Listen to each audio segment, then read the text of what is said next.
it's a big show. Welcome to the Fade Route It's a big bad show tonight. with DNZ. Yeah, it's a big show. Here are your hosts, Cracking up, telling them lies. DNZ.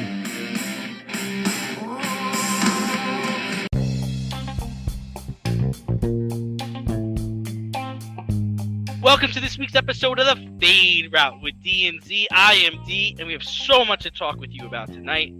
Naomi Osaka gets heckled, the Yankees and the Braves get better, and our good friend Danny Butler joins us on the en route to discuss the NCAA tournament. But we begin today's show with baseball's back and in fine form. Rob Manfred and Tony Clark heard our podcast last week, and they got a deal done the next day. Opening day is set for April 7th, and we will get 162 games. What do you like and dislike about the new labor agreement, Z? Well, I'm glad that baseball's back, so there's that. But as I'm looking through this, there's a lot more I don't like than what I do. As far as what I do like that there will be a draft lottery, right? So that way, you don't have the Orioles or the Astros situation from years back where they're actively tanking to get multiple number one picks. I think it is long overdue that a draft lottery was instituted.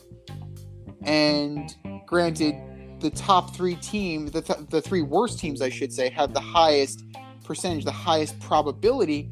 So, you still have a shot if you stink. But at the same time, it could end up being that the ninth worst record gets the number one pick. And you know what? I'm fine with that. It really discourages how business has been going. And I think that is important. The other thing that I do really like as well is that they're considering the international draft. They're extending that time period. They're really going to talk about it. If they institute an international draft, which I think is great. I think it's a great idea for the international draft. It allows the best players to go to the teams that need them the most rather than the team that can afford them. And we're going to talk about Seiya Suzuki in a little bit later, but something like that. The draft pick compensation completely, the qualifying offer goes, you don't have to worry about that anymore. At that point, it's been a formality that they just reject the qualifying offer and they go to free agency. Or you accept the qualifying offer and it's a 1 year, $19 million contract. You don't have to worry about that anymore. International play, not again, but at least they're talking more about the World Baseball Classic. I'm all for that. The World Baseball Classic always seems to entertain. I don't like the fact that they're considering playing international games again. You got a London game because it works so well for football that we're going to keep doing it in baseball as well. In 2025, they're going to be playing on the shores of the Champs-Élysées. They're going to play in Paris, baby. That's very interesting, but I don't necessarily think that's going to help grow the game. You have the DH is universal. I think I've made myself very clear about how I feel about that. I'm not a fan of the universal DH. Service time manipulation, they're working on that, which is fine, but at the same time, ultimately, clubs are going to do what they're going to do. And all in all, it's just a lot of meh here. It's trash. It's straight trash. It's trash. I don't like any of it. I don't like the DH in the National League. I don't like more playoff teams. We go to 12 teams making the playoffs. larger bases possibly in 2023, a pitch clock possibly in 2023, banning the shift possibly in 2023, where you have to have 2 fielders on each side of the infield. I like the elimination of 7-inning doubleheaders, but that was crap from the beginning, and the ghost runners in extra innings. I hate sponsors on the patches, on the jerseys and helmets. Hate it. That is such minor league. That is such bush league. I hate that the NBA does it, and I hate that baseball has decided to sink to that level where we're going to have sponsors and advertisements on helmets and jerseys. I hate it. Did I say I hated it? You might have mentioned it once. I like how players can not be optioned to the minors more than 5 times in a season. That I do like, and I think that's fair. I like the luxury tax penalties. The draft. I mean, you were mentioning earlier about draft. I mean, draft's a crapshoot anyway in baseball. It's not like football where you know what you're gonna get right away. There's I think number 1 picks in football or top 10 picks in football turn out a lot better than in baseball. Same thing for basketball. So I really don't know if that's gonna really stop people from tanking. And you know what? The Astros might have done it, but they rose to glory. They won a championship, and you know what? What does anybody care about that? Sorry, I'm banging on my garbage can. I'm so sorry about that. That's my apologies. Yeah. So that's how I feel. If the Tigers and if now the Reds want to tank and get players for 162 games, let them. I don't know about that. I mean, if the rules were instituted when a guy like, say, Jason Dominguez was available, he would have ended up most likely on the Orioles. Now, chances are he'd already be playing in the big leagues. And you couple that with the new service time regulations, they could have him for a lot longer. And if he's good, he could stick for a very long time. So it's one of those things that the gun-shy Yankees aren't going to bring up their players. But at the same time, what do you have to lose if you're the Orioles?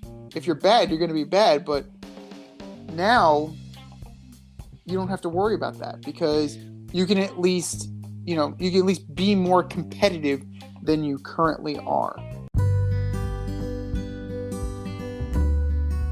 Avoid messy accidents. Get better stopping power with your brake pads. Callahan brake pads. You never know when you'll be driving in the road and there will be a truck tire that you need to avoid and save your family. Callahan Auto. We really care about what's under your hood. Yeah, with the new CBA sign, teams have begun signing and even trading players.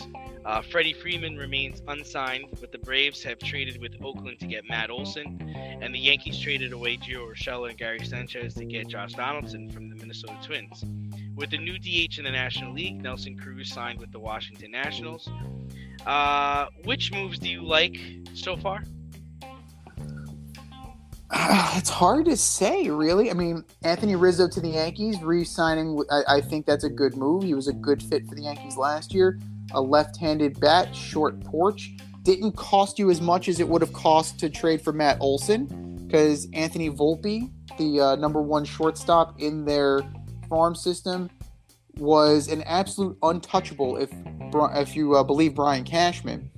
And you got to say, the Braves gave up a lot for Matt Olson. Now, granted, Matt Olson signed a contract long term, so they are going to have the services of Olson for the next 8 years, but they gave up their number 1, their number 2, their number 6, and another pitch. So 4 players, 4 prospects for Matt Olson, and we're going to see what Matt Olson is going to be. Granted, his numbers were comparable and exceeded Freddie Freeman, but we'll see how that works, especially now that Ronald Acuna is going to be, he's got to be the guy, which is fine. He's young enough that he should be the guy. Yeah, I mean, I've been battling Braves fans all week on this, and it's just like, guys, Freddie Freeman was 32 years old, okay? The contract he wanted was going to take him into his late 30s, all right? He won the MVP award. He won us a World Series. It was time to. We couldn't get into that contract. Now, I think it would have been a different story had we lost the World Series. And it's like, okay, bring back Mr. Brave. Because we're close, right? We're really close. We should be able to win a World Series within the next 3 years. But in this situation, it's like you get Matt Olson, who's 27 years old. He's from Atlanta, Georgia. You're going to start to build around him and Acuna now. We're in a new era. We're entering in the next stage of this. And at the end of the day, I trust Braves management. This is an organization that was below 500 in July with their best player, Ronald Acuna, done for the rest of the season. These guys got Rosario. They got Soler. They went and got Josh. Not Josh. What was his name? Adam Duvall? No, the guy from the Cubs. Well, he was with, I think, the Dodgers. Jock Peterson. They went and got Jock. They went and got Jock Peterson, and they won the World Series. So, of course, Freddie Freeman's great, and yes, I would have loved him to be on my team, but not for what he's asking for. The Braves, the Yankees walked away from what he was asking. The Tampa Bay Rays walked away from what he's asking. Toronto walked away. Like, everybody's walking away from what he's asking because they've seen the backside of those contracts. They've seen the Albert Pujolses of the world. They've seen the Alex Rodriguez's of the world. Nobody wants to put up with that at the end of a career for a first baseman, even in this era where there's going to be a universal DH. So I wish him well. I think it's great. I think, we talked about, the prospects they gave up, but I'm happy with the guy they got, and you rebuild the farm system. We always have a good farm system. We always have good players. We've got a good scouting department. It's not believe in the process. It's believe in what the front office is doing. Now, how about what the A's are doing, though? Let's really think about that. They got a haul for Olson. They traded Matt Chapman to the Blue Jays. They got Gunnar Hoagland. They got Kevin Smith, Zach Logue. They got Kirby Snead. They traded Chris Bassett to the Mets. They got JT Ginn, one of their top pitching prospects. They're dangling Frankie Montas, and they're also dangling Sean Manaea. I know the Yankees are interested. I don't know. Like, Oakland is definitely bottoming out, but they're accumulating talent, and I find that very interesting to what they're doing.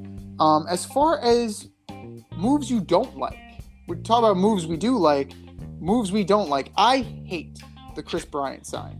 Yeah. I hate it. I can't believe it. So are you saying you hate it because he went to Colorado, or are you saying you hate it because you thought the Mets were going to get him and they didn't? What part of it is bothersome to you? And the fact that he went to Colorado. The move to Colorado shows me he doesn't give a crap about winning.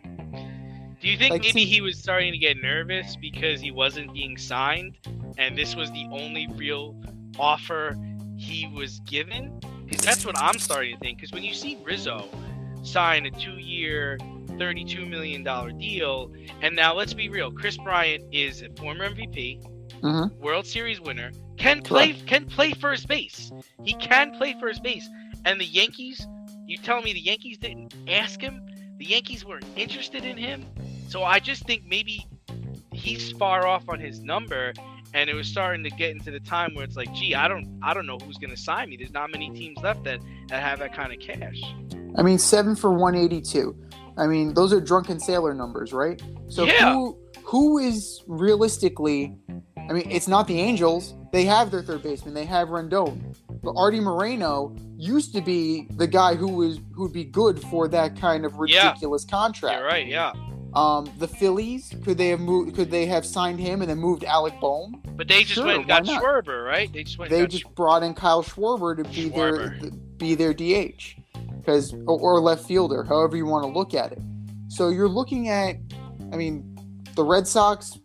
I mean, maybe they could have brought him in. Yeah, hard to believe like a team like the Red Sox wasn't interested in. The Blue Jays spending all their money that they're not interested. You know, that's why it seems to me like a desperation play. Like, let's be real, Colorado's not going anywhere. They actually are in the middle of dumping players, right?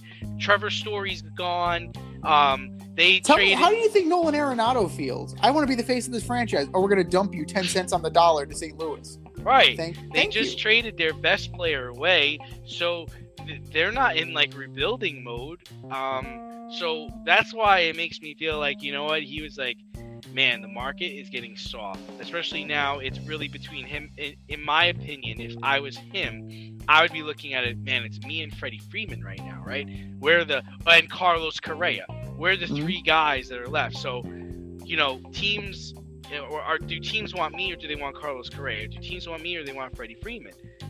And I would start to get nervous because I wouldn't know where I'm going. There's talk about the Padres being interested in Freddie Freeman. I mean, that'd be wild. But Yeah, but where are you going to dump Hosmer? Or are you keeping Hosmer to be the DH? no, you're gonna dump Hosmer. You're gonna dump him, and you'll find teams that are interested in him. In fact, I was surprised the Yankees didn't try to get Hosmer.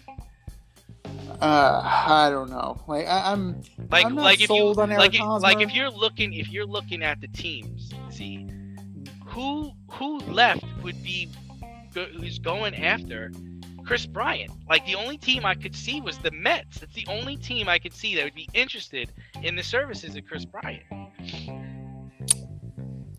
I mean, it depends on how you view your team, right? Because you look at a team like the Nationals just signed Nelson Cruz. You just signed Nelson Cruz so you can trade him at the deadline, right? Ryan Zimmerman retired. Chris Bryant is young enough that he could have been Mr. National Part 2. So you could have accelerated that rebuild process, and building Bryant and Soto together would be an interesting 1-2 punch in that order.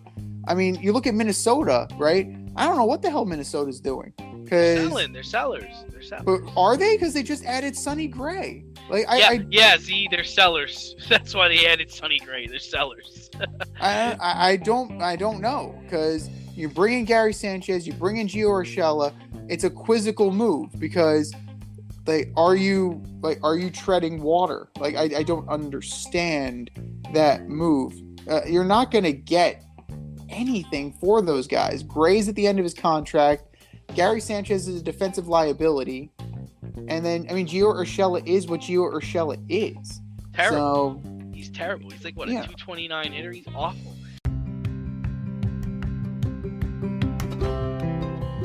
do you love brownies? Of course you love brownies. But you know what's better than a brownie? A delicious, handcrafted, gourmet brownie delivered right to your doorstep. That's what our guys at Sweet Life Brownie Co. offer. Chef Tommy D and the crew offer a dozen delicious delights that you will crave, from the classic OB to Dutch apple to campfire s'mores and many more. Check out their website, sweetlifebrownieco.com, for their Friday brownie drops. At noon, their site goes live and you see what they're making. Since you're there, become a site member and earn points. You earn 50 points just by signing up. Make sure you follow on Instagram and Facebook too, at sweetlifebrownie_co, for the latest updates and their latest releases and creations.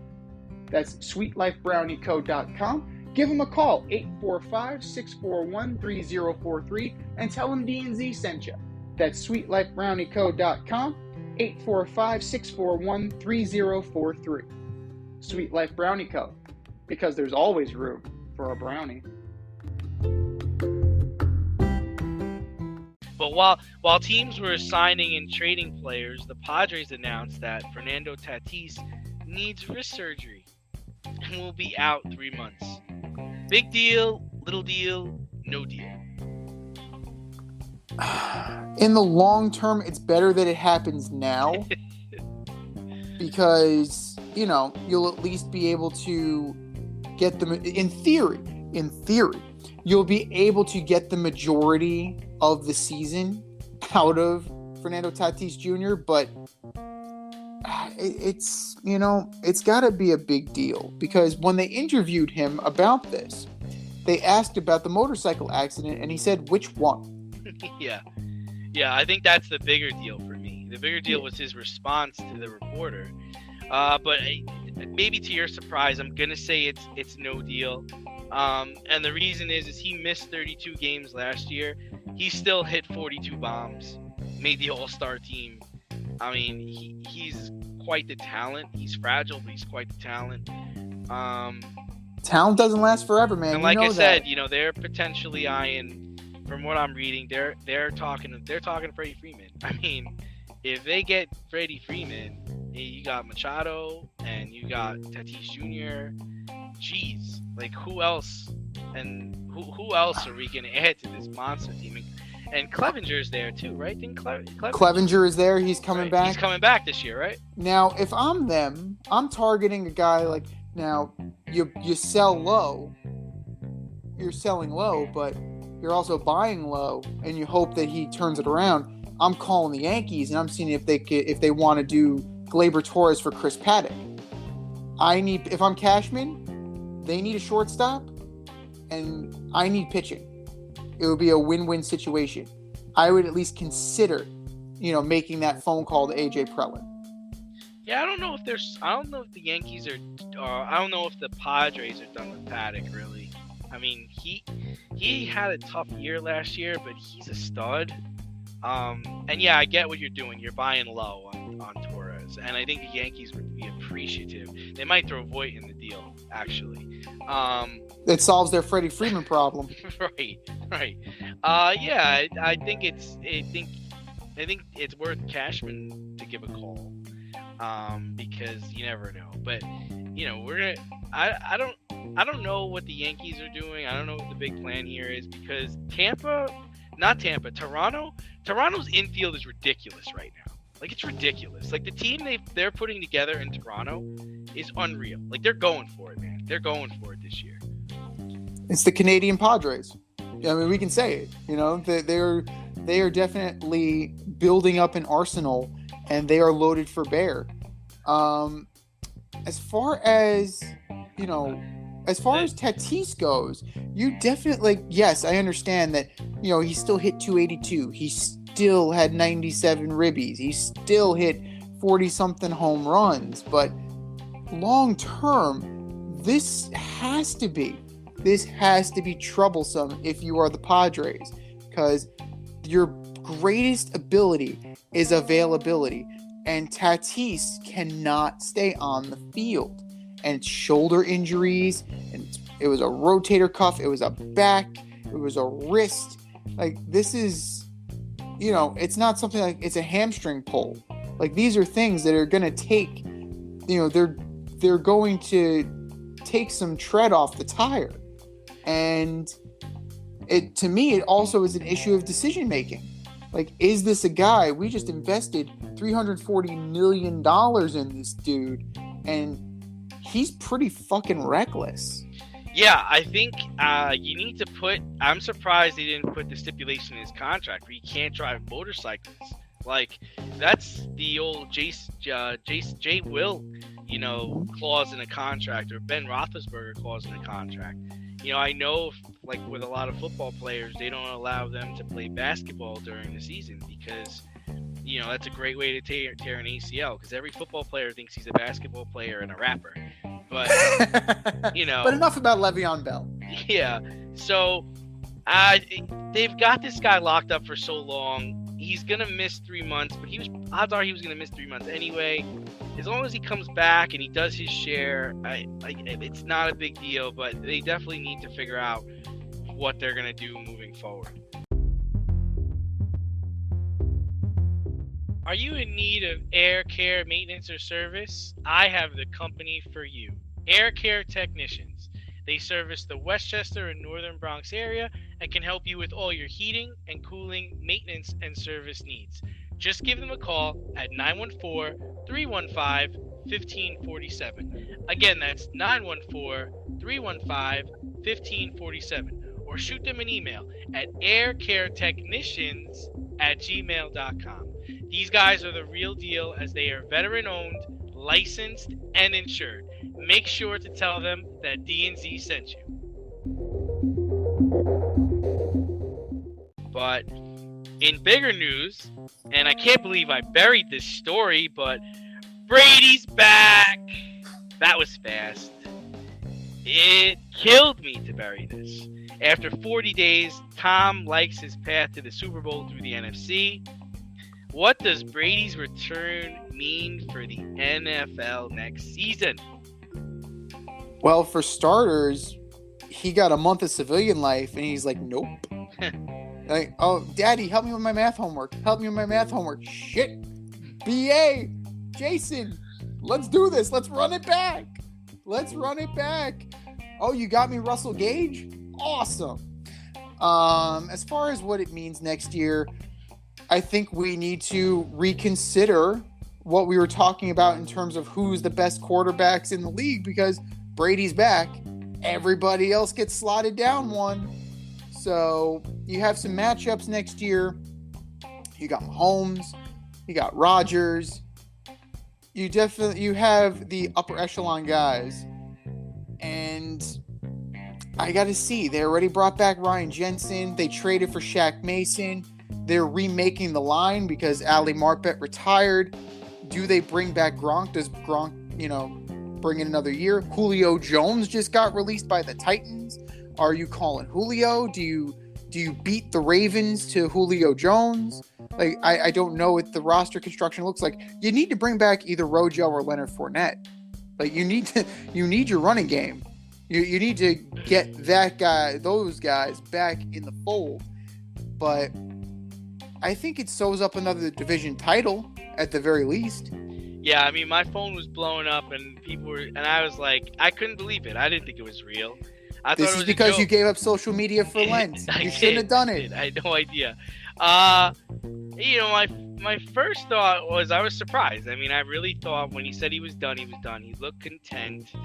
And, that fire is burning right now. I wonder if it's going to keep burning 6 months from now. I wonder if it's going to be, in November and late October when you're hurt and, it's raining outside and you're playing. Is it still everything you want it to be? Mm-hmm. I worry that he's too caught up in being a football player and he hasn't been able to disconnect, because everything has been football up until this point, and I'm assuming it's hard to disconnect, especially in a situation for him where he really hasn't analyzed the end. He hasn't said, okay, this is going to be my last year. He's kind of left this open. Ray Lewis was saying, like, I went into my last season knowing it was my last season. And you see these other guys, Peyton, he went into the last season knowing it was his last season. So is it a matter of, Tom's just not sure when his last season is? Steve Young speculated that he thinks Tom wants to finish his career in San Francisco. That would mean that he'd need to finish his contract first and then go to San Francisco. So I don't really know. I agree with you though. At the very least, I mean, this means another NFC South title. I don't see anybody contending with them, even if Deshaun Watson goes to Atlanta. I think the Bucs have now become a more of attractive place for free agents to sign. I think it means Gronk comes back, right? I think it does mean Julio could possibly be there, right? Because you have Julio as the 2, Mike Evans as the 1, and you get to put Godwin in the slot when he gets better. Well, there is breaking news because Chris Godwin just signed a 3-year extension. So yeah. I know we were concerned about that. So that that team is still formidable, and it just it got whole again with the quarterback signing. And and let's be real, the path to the championship through the NFC is a lot easier than going through the AFC. I mean, we see all these players now signing with the AFC. We just saw Von Miller sign with the Bills. We saw Khalil Mack get traded to the Chargers. We see everybody. We see Chandler Jones just went to the Raiders. Like, everyone's loading up in the AFC, and the NFC, it's Aaron Rodgers. That's a revolving door. I've swung that door open before, And even in his division, what's he really worried about? The Panthers are rebuilding. He's beat Matt Ryan so many times. I feel bad for the guy. Carolina's rebuilding, so there's no real threat there. It's a matter of getting to the playoffs healthy enough and eventually beating the Packers. Yeah, the NFC. I mean, if you're looking at it, right? And I'm not trying to shit on the Rams, but they've been there for like 30 seconds, and I don't believe that they can run it back and be as good. And no discredit to them. And I think the 49ers are good, but they're going to be starting Trey Lance probably.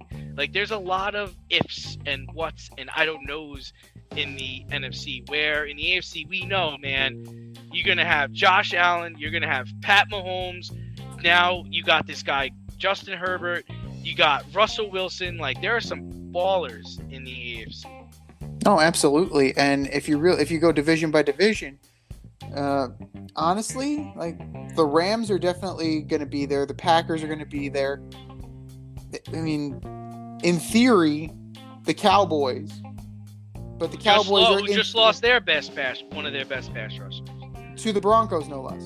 But yeah, Randy Gregory. But yeah, it's definitely an easier path to at least the championship game. Yeah. But I mean, we'll see what happens. But if Brady is still Brady, and it's hard to believe he isn't, the Buccaneers are easily the second best team in the NFC. And it's not even close. And I mean, if it's on name recognition, then maybe the Rams are number one. Or maybe, if it's just on the strength of the quarterback, maybe it's the Packers. But the NFC has a problem now that Brady is back. And the Bucs, like, they may not have been hungry last year, but I think they're going to be hungry again this year. And if Brady's going out, I don't think he's not going out the way that he was going to go this year. He's going Super Bowl or bust. And he's going to take that team with him, kicking and screaming, because that's what Tom Brady does.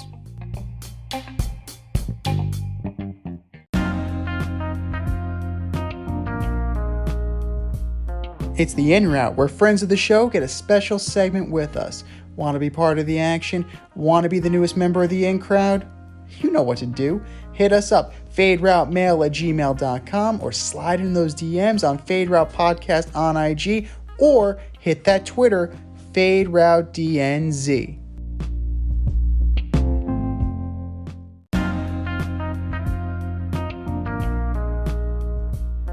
Joining us on the In Route today, we have New York Giants fan and New York Yankees insider, Danny Butler. Danny Butler's back on the show. Thanks for coming, Danny. Happy St. Patrick's Day, lads. How we doing? Living the dream, DB. Living the dream. Happy St. Patty's. You too, boys. Good. Thanks for having me back. I appreciate it. All right, DB. In the history of the NCAA tournament, the majority of the upsets in the first round come in the 8 and 9 and 7 and 10 games. Which teams do you like to pull an upset this week? Well, like the 8-9 games and the 7-10 games, like the one thing you have to remember that Vegas knows a lot more than the selection committee. So you'll see some lines that where even though it's a 7 seed, where they might have a 10 seed favorite. But in saying that, I really like Memphis. Memphis has been very hot under Penny Hardaway. They got off to a slow start, but they really finished the season strong. I kind of like in the 10-7. I kind of like Davidson to upset Michigan State. Michigan State's been kind of disappointing this year, and Izzo's teams lately in the tournament haven't been great. I know everybody loves Loyola Chicago because they make runs a lot every year, but I think everybody loves them, so I got to stay away from them. So I kind of like Ohio State to win that one. And it's kind of odd in a 7-10 game to see two mid-majors. You got Murray State and San Francisco. I think that could be a very good game because both those teams had great years. When you talk about the spread, you look at something like Vermont, who's a 13 or 14 seed. They're only underdog by 5.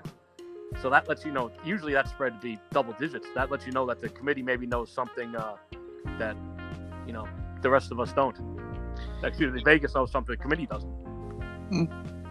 Yeah, I gotta think that Ohio State's gonna get out of the first round this time, but yeah, I agree with you. I think a lot of people like the old lady from Loyola, and they're like, we're gonna Sister pick Jean, her. Sister Jean, yeah, they're all over that. But this year, Arizona, Gonzaga, Baylor, and Kansas were given number 1 seeds. Any issue with the committee selection, and which number 1 seed do you think is the most talented? Yeah, I think the committee, they made the right choice in all 4 number 1 seeds. Personally, I don't think any of the 1 seeds are that outstanding. I mean, Gonzaga obviously is going to be a favorite. I think if after they didn't win it last year, I think that was their shot. I think it's very tough. They did a good job reloading, especially after losing a guy like Jalen Suggs. They still have Drew Timme there, who's a great player who I can't stand, by the way. Every time he shoots and does his little dance, I want to throw something at the TV. But, And his headband. Yeah, his headband. I can't stand the headband. But, I mean, Gonzaga's very good. I actually think Gonzaga is, like I mentioned Memphis before, that could be a second-round matchup. I actually think Memphis is going to give Gonzaga all they could handle in that game. I think Gonzaga survives, but I think it takes a lot out of them. And I think they lose in the Sweet 16 to a physical UConn team. So that'd be an upset, or in the Sweet 16 for Gonzaga. But that would be great. I was actually so surprised at how well Arizona played this year, 31-3. I mean, and I feel like the Gonzaga and Baylor have an easier road than Arizona and Kansas do. I don't, that's the only thing that was kind of, when I was making my bracket, I was like, man, it's kind of hard to go against certain teams here. And I felt like I had them going on just because of who they're playing. But I do agree with you. I like UConn. And I do see some differences that are probably going to happen this year. But this is Coach K's final season as the head coach at Duke. The Blue Devils lost their final home game to North Carolina. They lost the ACC championship to Virginia Tech. How far do you have the Blue Devils going in the tournament, and who do you have in your Final Four? And Danny, don't tell me you're going chalk, man. No, I wouldn't do that. You know that. You know me better than that, D. Come on. I actually have going to the Final Four, and I don't know if that's a nostalgia thing. Not that I'm a Duke fan thing, but I know that's what the tournament's rooting for, and Duke gets every call anyway. I can't imagine the calls they're going to get in Coach K's final year. I actually, like you said, they lost to North Carolina, but that's a rivalry game. That was kind of like a whole circus atmosphere with, Coach K's farewell and everything. It's very easy for a team to kind of get lost in that and lose to the rival. A North Carolina team who was looking to, cement their bid in the tournament. They needed to play well. And then they ran into a hot Virginia Tech team who, as an 11 seed, I think is very live. I actually have them going to the Elite Eight. I have them continuing to stay hot. I think it's going to be good for Duke to get away from Cameron Indoor a little bit. Go out. It won't be at the Coach K show as much in the first couple rounds. As the tournament goes on, it'll get there. Especially if they ever got to the Final Four, that whole week it'll be nothing but Coach K. But Duke, Duke's a very good team. They're not great shooters, which could definitely hurt them in the tournament. Banchero's a great player. He's going to be a top 5 pick. AJ Griffin went to Stepanak, by the way. Of course. I like the way he's playing. They also talking about North Carolina. They got RJ Davis too, who might be a top 5 pick. He went to Stepanak. So they got 2 Stepanak kids, playing in the big time schools. Is pretty amazing.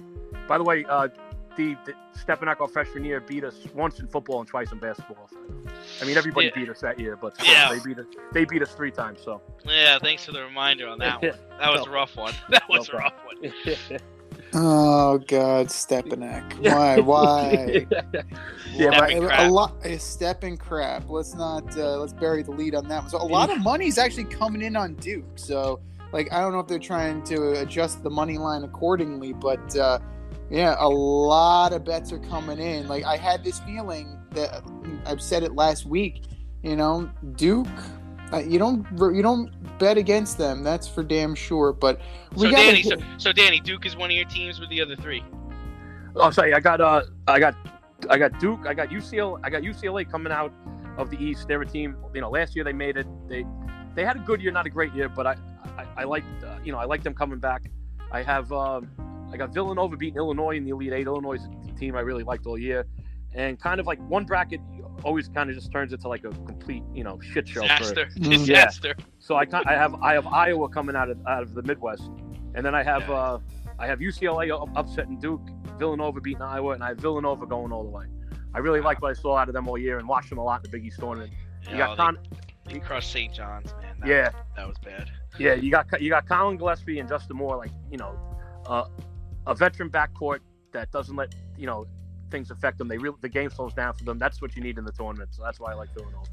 So before we go on to pro sports, Dan, just give us some insight here, because you are one of our resident college basketball experts. And as far as how you pick your brackets, are you what is your method? How do you go about doing that?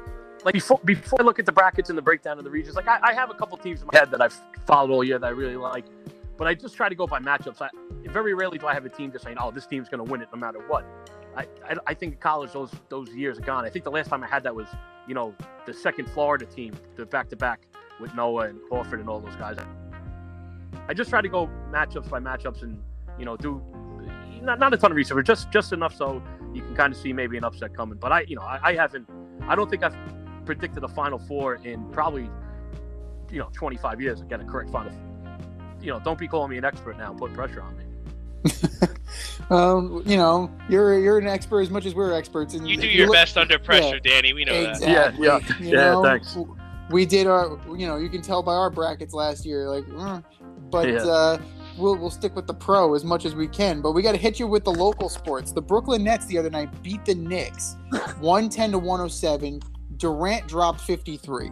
Yeah. Since the game was in the Garden, Kyrie could not play, but he could attend the game as a fan.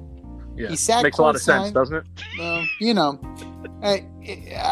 got me. Like it's kind of beyond me. But he sat courtside. He went to the locker room. The Nets did get fined, by the way. The Nets did get fined for allowing him into the locker room. But what are your thoughts on the policy for unvaxxed players, and do you think they'll change the rules come playoff time?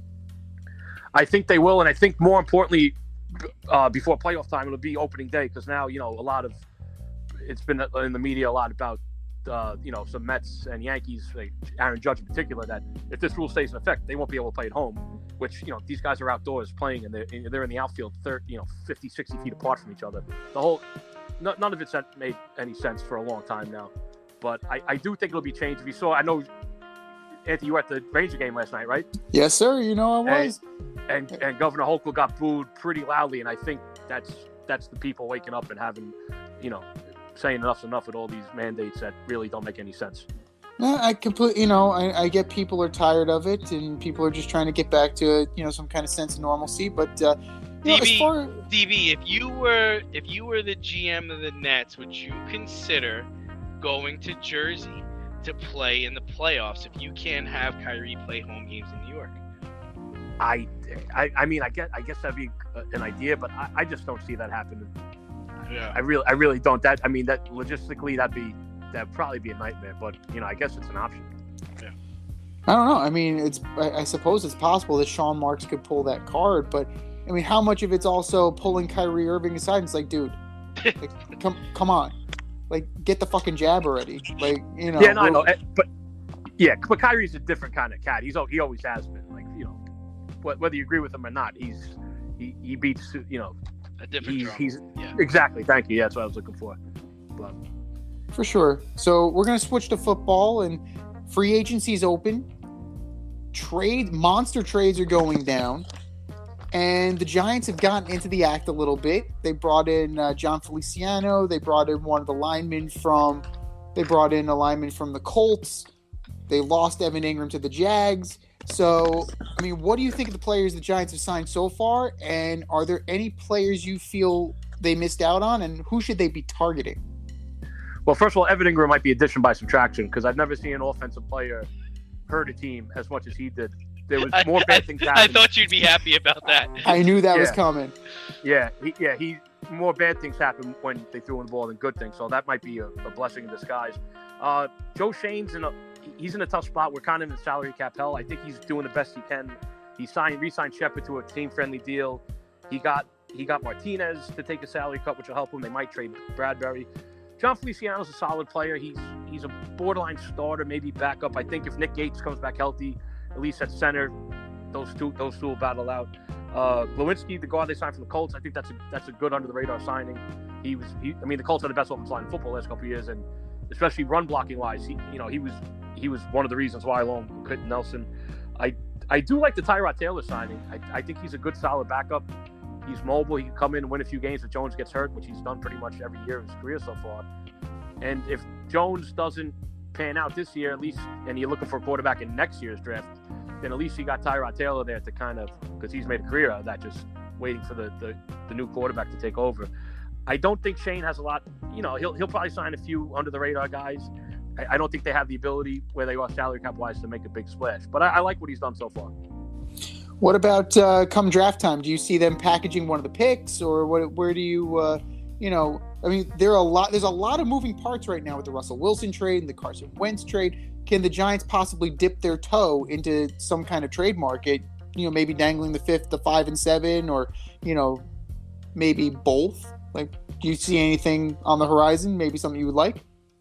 I mean, I would definitely like them to, if it's possible, to trade back and do what they did last year and get a number one, maybe for next year. Yeah. Especially at those 3 tackles. If let's say 2 of them, if not 3, I doubt all 3 of them will be there. But if they're all there at 5 and the Giants have them ranked fairly close, you got to, knowing you can get one of them at 7, I think you got to look for a trade partner. You hope one of these GMs falls in love with a quarterback. I know it's not a great quarterback draft, but every year a GM falls in love with a quarterback and makes a move he shouldn't make. So I could see that happening. Also, if they're looking to trade Bradbury or even Barkley, do you package that in with a deal? Who knows? He does have options. It's going to be very interesting with both the Giants and the Jets having 2 top 10 picks. I don't think we're ever going to see that in New York. You want picks next year, because next year you got Stroud coming out of Ohio State, right. You got Bryce Young coming out of Alabama, you got Rattler coming out of South Carolina. Like, next year is the year for the quarterback. So if this is Jones's year to see what he's got, and next year if you get another top 10 or top 5 pick, you know where you're going. Yeah, I agree. That's why I would look at 5 and 7 if it's possible to trade back and get that extra first round for next year, and then you have options if Jones doesn't work out. I agree with you. Definitely. Yeah, absolutely. So we'll get you out of here on this one.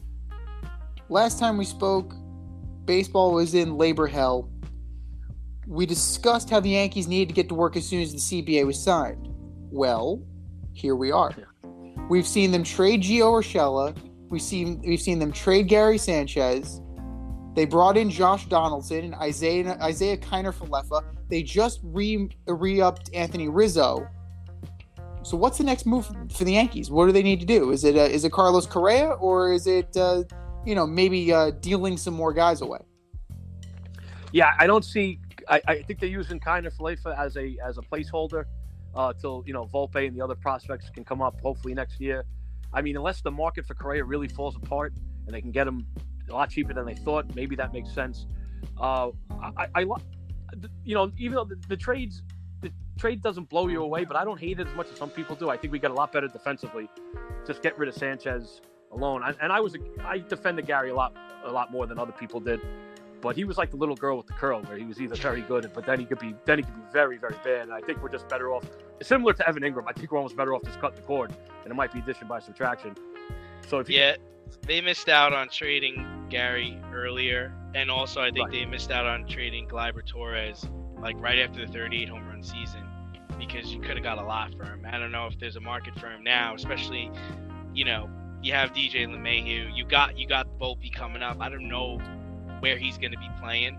Well, it's also weird roster construction because you also have Luke Voigt, so you got to kind of dump. He's got to both go. of these guys. I mean, that guy's got to go. Voigt. I think Voigt's going to go. If you can package him with a few prospects, maybe to get a number 3 starter, which we still need a little starting depth, or you get a bullpen guy. Yeah, there's no way you can keep Voigt here now with Rizzo back. I like bringing Rizzo back. Yeah, I'd rather have. Oh, I love Rizzo. Love it. Yeah, I'd rather have Freeman, like we talked about last time I was on, and I'd rather Olsen, but. You look at the Olsen trade; the Braves gave up their 1, 2, 6, and 14 prospects. Yep. That's the equivalent of the Yankees giving up Volpe and Dominguez just as starters, for start. And Yankee fans would be going crazy if that happened. So I think Rizzo was a good solid option. And there's like 2 years, $30 million, something like that, right? Something low. 2 for 30, 2 for 32, I think. That's fine. And then so now the question I have for you is: does Garrett Cole punch Josh Donaldson in the face during spring training? Or does that happen the first week of the season?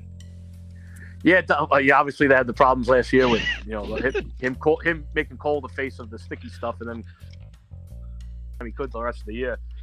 They say they worked it out. I think Cashman even said that he reached out to Cole beforehand, which was a good move. You're paying back $400 million. Yeah, it sounds like he called him and said, "You got one free shot in spring training, just nothing, but just below the shoulders." Below the shoulders, please. And I think that's part of the reason they brought in Donaldson. Is he is a kind of a fiery guy. He's got an edge to him. I think he's going to have the opposite effect of Nick Swisher back in 2009 when that clubhouse was too buttoned up and they bring in Swisher to kind of like loosen things up. I think this is the opposite. I think under Boone, these guys are just a little too loud. Donaldson, along with a guy like Cole, is there to kind of be like, no, guys, it's about winning. Let's go.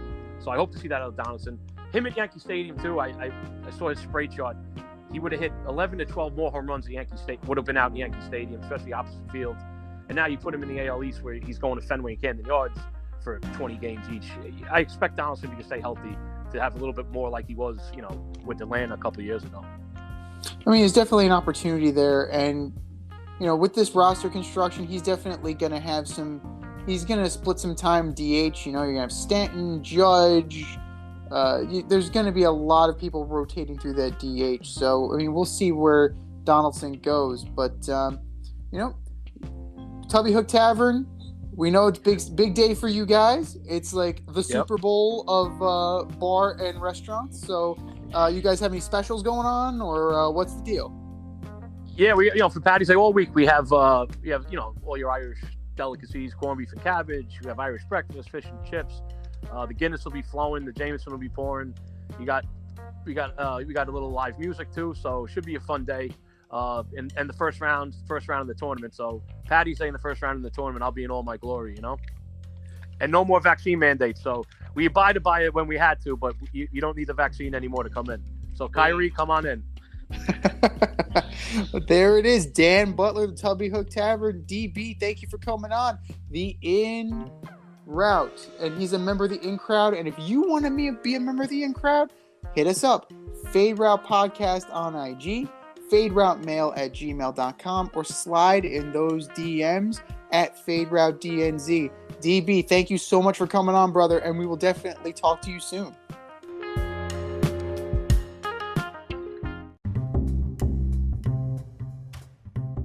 Is your hair thinning or is your hairline receding? Scalp micropigmentation will fill in the areas where your hair is missing by creating a short buzz cut look. Micropigmentation is a non-invasive procedure that will create the illusion of hair follicles for 7 to 10 years. For people with alopecia, this could be a permanent fix. For people with scars on their scalp, this is a great way to camouflage a scar. Don't lose confidence or feel like you need to wear a hat wherever you go. Marquez Studio is located in the Bronx and is open for all your scalp micropigmentation needs. Consultations are free and appointments can be made any day of the week. Get your hairline back with scalp micropigmentation.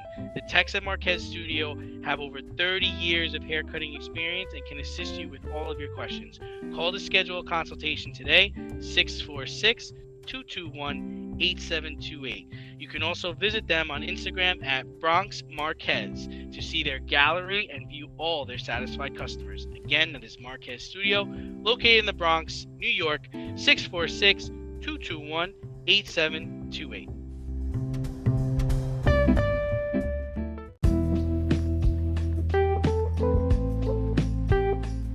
Bullshit or no shit? We're going to debate this week's most controversial sports topics right now.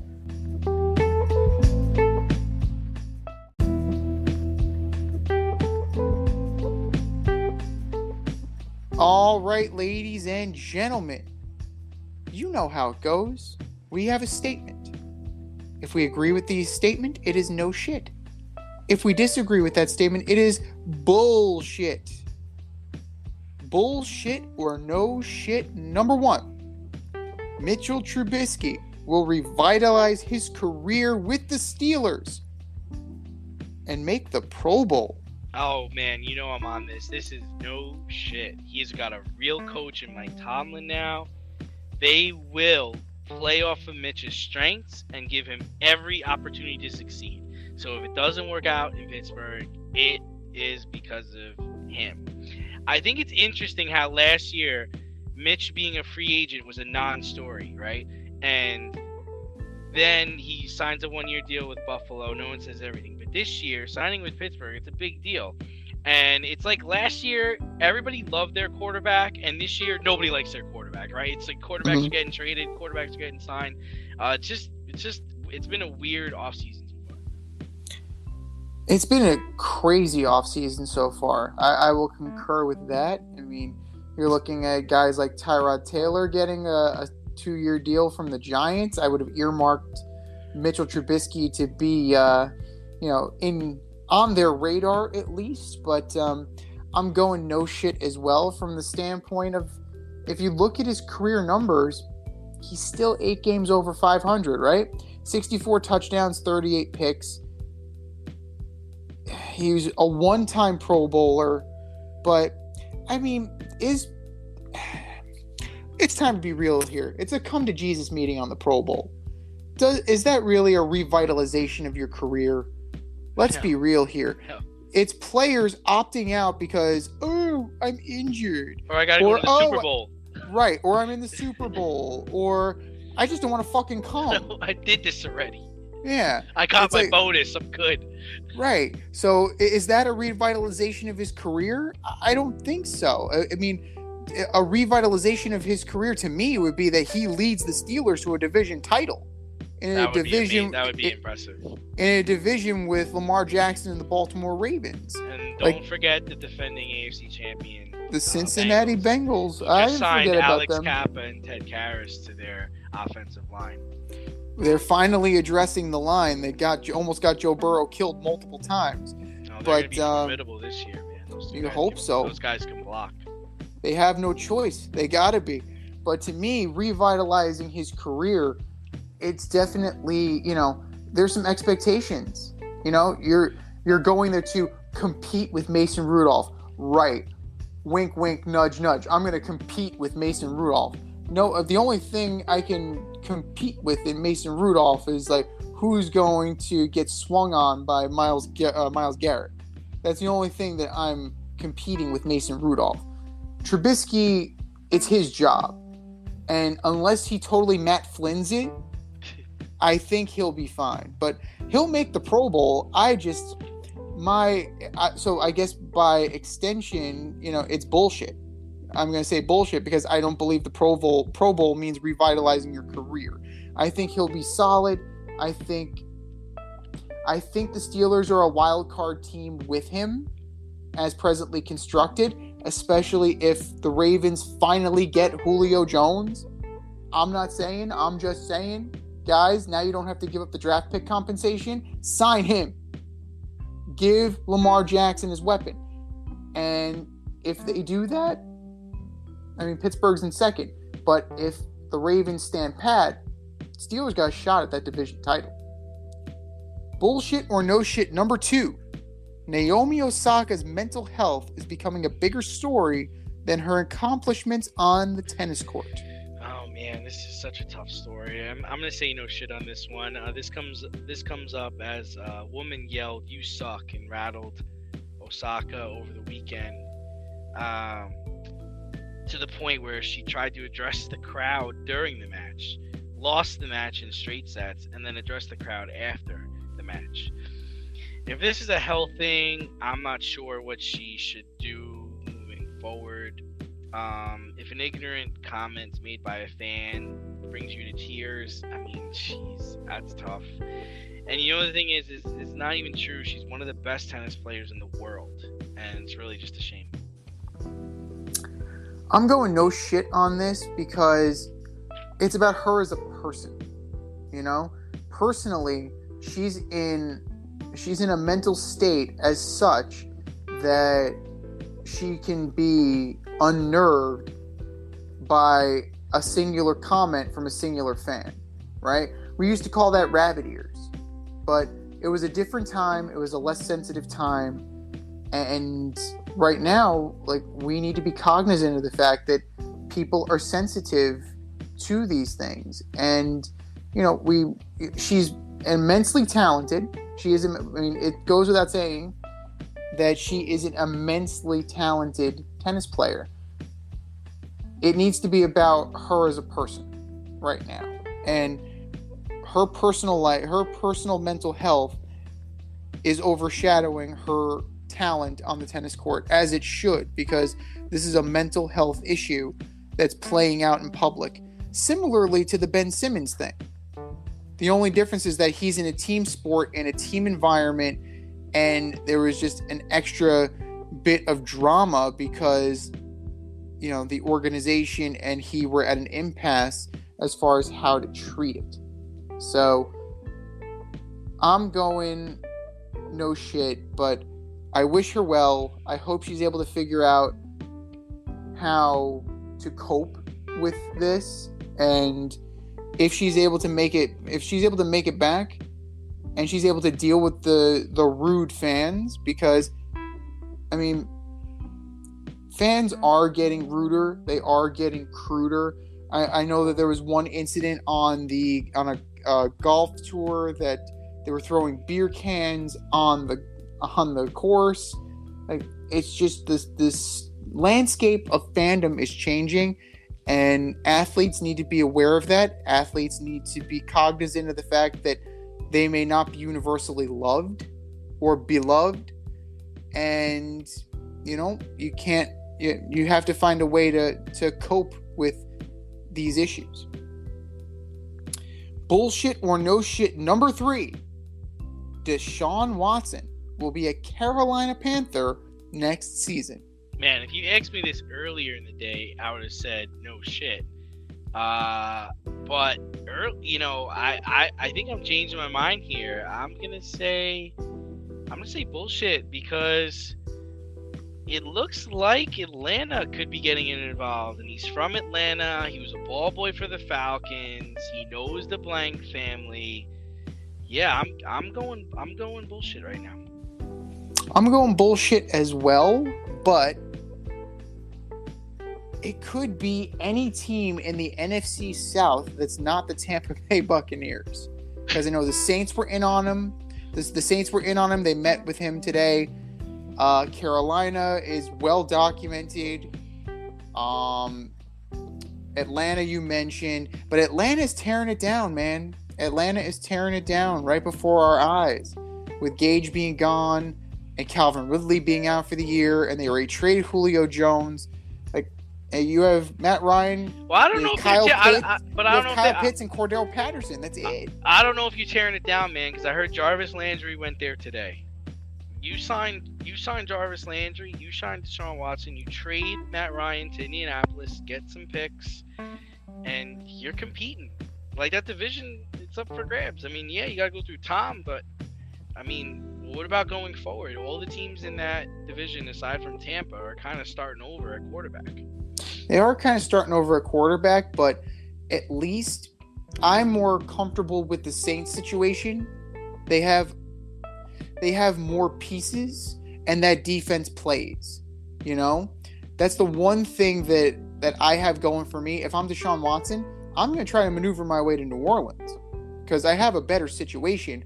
I'm going to have a better relationship with Michael Thomas. That's the first guy I call if I get traded to New Orleans. I'm making good with Big Mike, because the last couple of years have been kind of a lost 2 years, and then you have Kamara there, and I think you're already in competition. But I know the Cleveland Browns are also in on them, and a dark horse candidate is the Seattle Seahawks. But I mean, Seattle, Watson and Metcalf is very interesting, but I don't know if that's necessarily, a destination spot for me if I'm Deshaun Watson.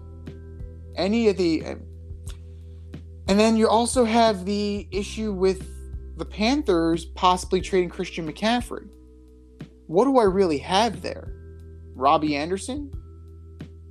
Like, I don't see. I mean, DJ Moore? Like, it's not. It's not a great situation.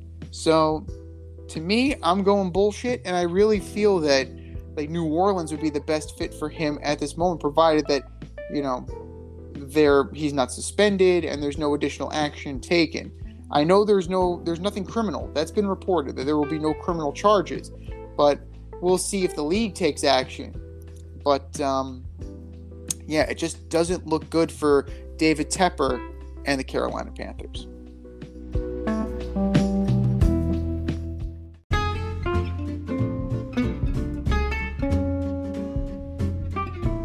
Need a little inspiration in the kitchen? Want to try something new? Or maybe you just need a new YouTube cooking show to binge? Well, I have the answer for all three. As You Eat It, hosted by me, Z.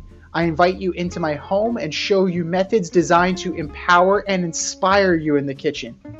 Cook how you want to cook, eat how you want to eat. Eat as you eat it. That's As You Eat It, available only on YouTube. AZ, You Eat It. Check it out and let's get cooking.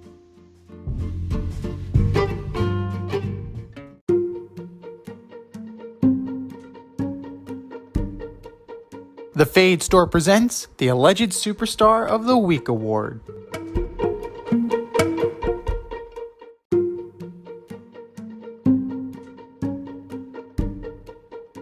All right, boys and girls, it is time for the Alleged Superstar of the Week.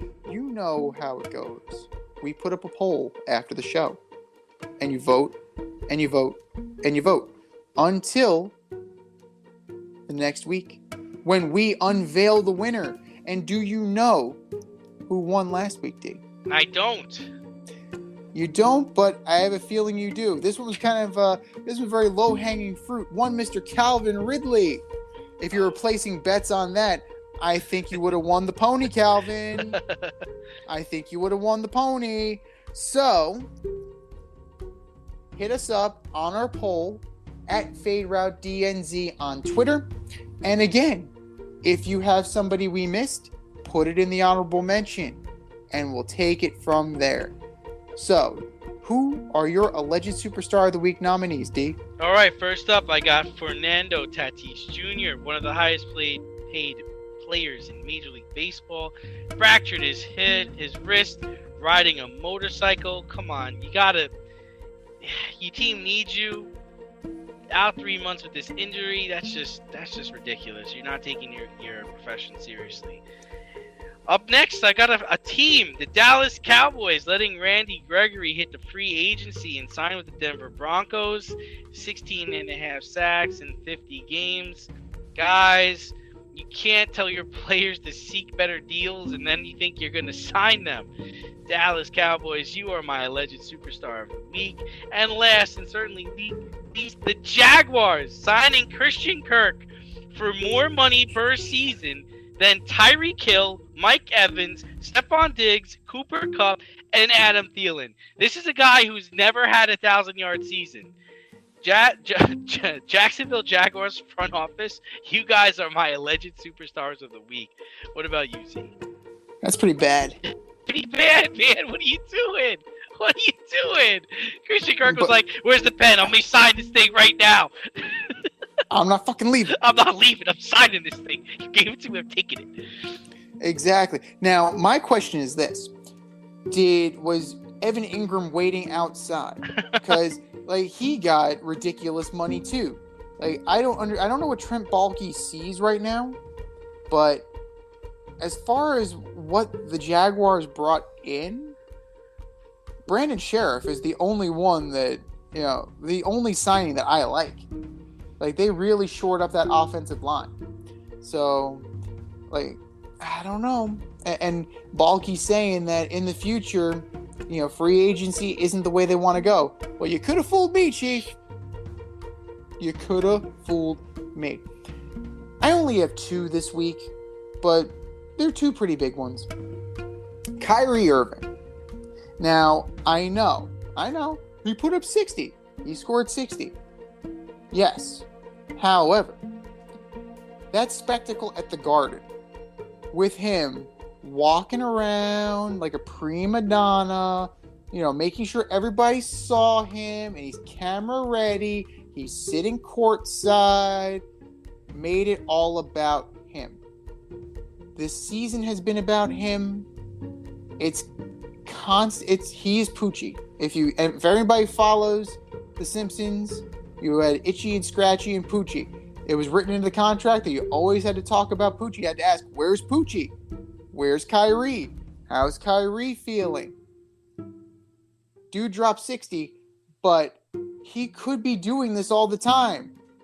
He could be doing this all the damn time if he got the vaccine instead of waiting out the vaccine mandate. So, a bonus one. LeBron James for saying free Kyrie. Kyrie can free himself. Kyrie can make the decision to go get a vaccine and then jump back into playing. So, enough with the free Kyrie stuff, LeBron. Kyrie can free himself. So Kyrie Irving, you are my alleged superstar of the week. And last but not least, the reigning, defending MLS Cup champion NYCFC. Guys, we got to talk about this banner. A 3x4, yes, 3 feet by 4 feet banner to celebrate the first championship in team history. It was unveiled and you saw the zip ties. It was zip tied. It was zip tied to a pole. Are you kidding me, NYCFC? 3x4. You could do better than that. Please do better than that. I understand you don't have a home of your own. I understand that you're a tenant and you probably can't drill into the wall. But dude, you can do better than 3x4. NYCFC, you are my alleged superstar of the week. Those are our nominees. If you have any, please hit us up. Fade Route DNZ on Twitter and comment on the poll. And for our nominees,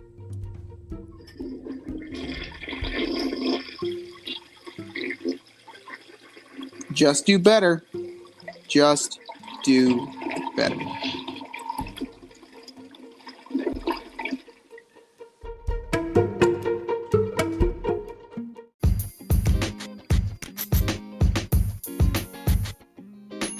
Your favorite podcast has its own merch line now. Go to the Fade store with DNZ.com today for all your Fade Route merch needs.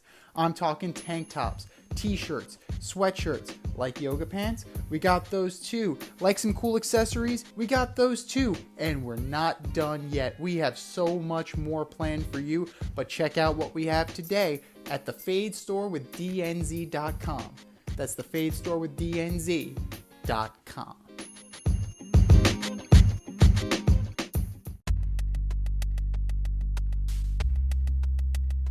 Order up!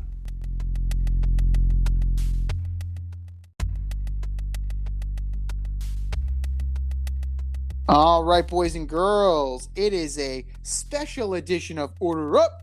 Order up, order up. In this case, we're not ordering up any particular moments or players or movies or anything like that. You know what time it is. It is tournament time. It is March Madness time. So it is time for us to talk about our brackets.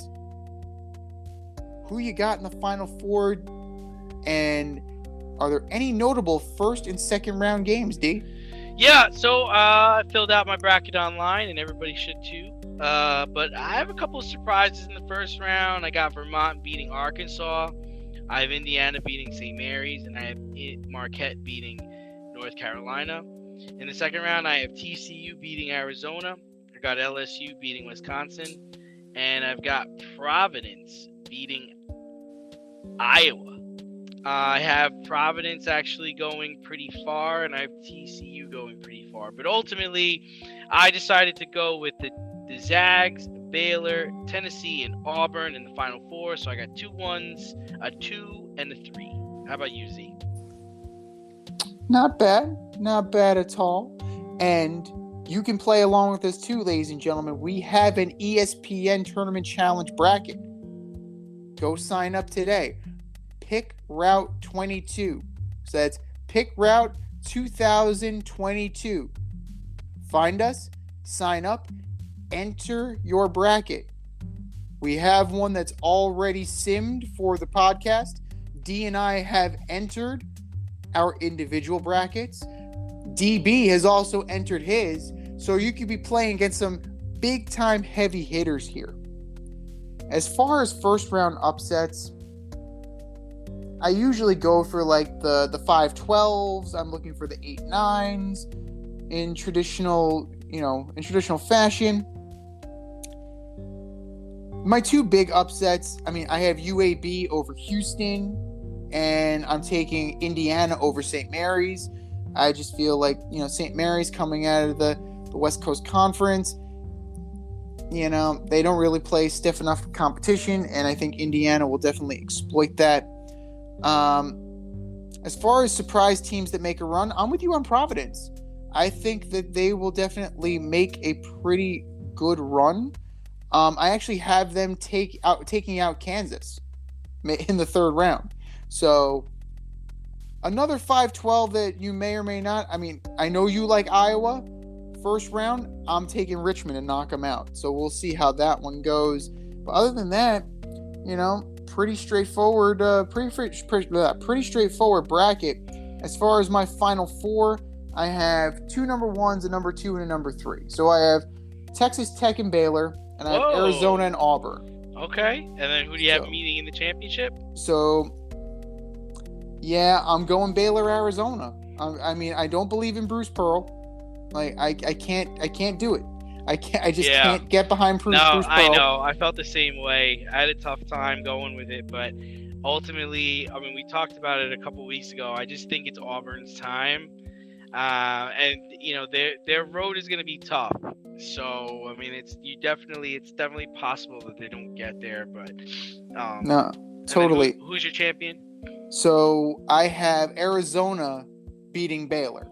So for me, it's a Wildcat tournament. But we'll see where it goes. And if you want to join, find our tournament challenge group. Pick Route 2022. Sign up early and make sure you save yourself a spot. This has been the Fade Route with D and Z. You can catch our podcast on Wednesday night on iTunes, iHeartRadio, or wherever you listen to your podcasts. Until next time, stay faded, everyone. We'll talk to you next week. Time for us to run the go route.